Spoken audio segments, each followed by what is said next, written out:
Les événements de Marvel? Mais c'est quoi exactement? Aujourd'hui, c'est devenu une tradition annuelle chez Marvel. Chaque année, un ou plusieurs events viennent chambouler tout l'univers Marvel, mais à la base, c'était loin d'être prévu comme ça. Tout commence en 1982 avec le tournoi des champions, Contest of Champions, un événement cosmique où le grand maître et la mort s'affrontent en utilisant les héros Marvel comme pions. C'est la première fois que tous les super-héros sont réunis dans une seule et même mini-série.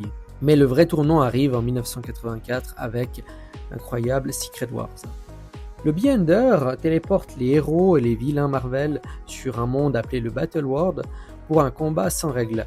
Un succès phénoménal qui marque la naissance du premier et vrai crossover Marvel moderne et du merchandising qui va avec jouets, costumes, etc. Puis vient en 1985 Secret Wars 2 ou les Guerres Secrètes 2.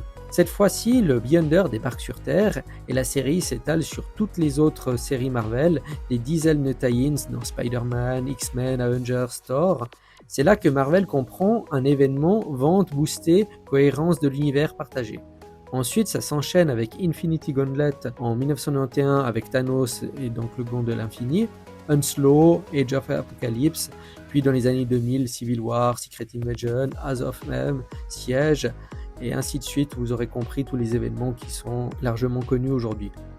Chaque fois, l'univers Marvel change profondément, des morts, des résurrections, des révélations, et surtout une implication de presque toutes les séries régulières. Aujourd'hui, un événement Marvel, c'est comme un rendez-vous annuel.